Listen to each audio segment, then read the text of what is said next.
I gave you a 5-second pause at the beginning of this episode so you can kind of grasp what I'm going to be talking about in this video. Now, obviously, I can go on a big rant about why you shouldn't buy microtransactions and why they are a bad idea, especially in the gaming world, allowing this type of behavior. But in some cases, microtransactions are okay. Now, don't get me wrong. I fucking hate them. But if a game is free to play, say, I would even say Fortnite, or even to the point of like mobile games like Wordscapes, Clash of Clans, Royale, those obvious mobile games you play every now and then. And that's fine, alright? They're mobile games, they're free to play, and there's no incentive to buy them outside of getting better. Alright, obviously it's a scam in a scam, but if you're paying $60 for a game, and I've never bought microtransactions for a $60 game. Now, I've bought DLC for Battlefield, I bought DLC for World War II because I thought those games were good.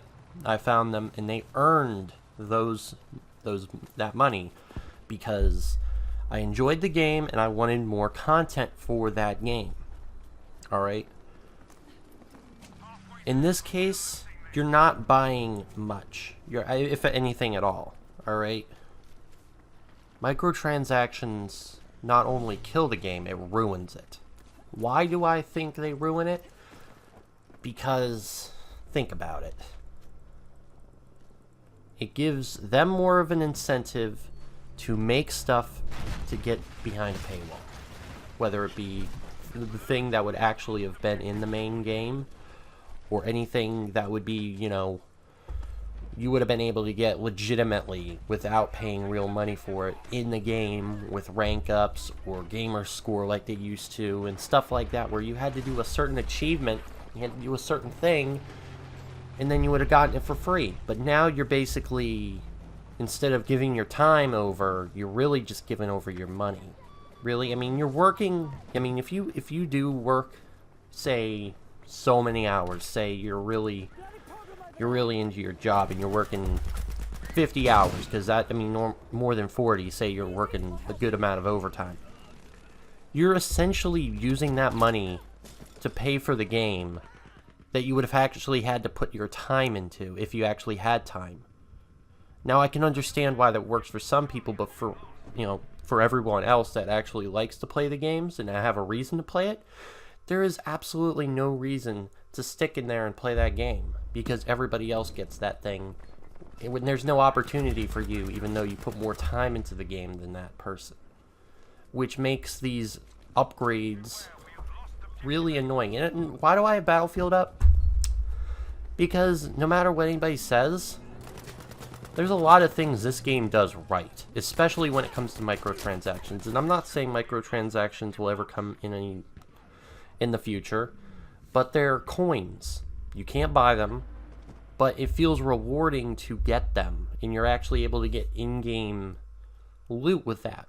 Now, obviously, at some point, there's probably going to be a microtransaction of some sort, which I'm actually surprised it hasn't happened yet, but it might be because everybody is completely overlooking the fact that, I don't know, there is absolutely no pay-to-win aspect of this game. You don't have to pay for DLC. You don't have to pay for weapon kits. You don't have to pay for weapons. This is what Titanfall did like 3 years ago. And people are giving this game shit because a couple bugs. Alright? Fallout 76 is fucking nuts. Don't play that game. Alright? I can deal with a couple bugs here and there that'll get fixed at some point because of DICE's track record. While Fallout 76 might not get fixed because Bethesda has normally just allowed bugs to continue and to exist in their games, regardless of how good the game is received. That's what makes DICE better than Bethesda at this point. and that's why I believe DICE will fix those easy working bugs. The gameplay is very amazing. The gun mechanics are great. Why is Battlefield better? Because Battlefield does not have that aspect now. And even if it did, I still think this game is better.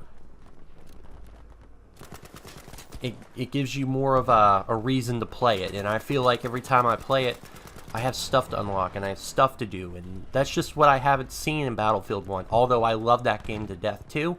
There's a lot of aspects of this game I hate, but there's a lot of aspects of this game I enjoy.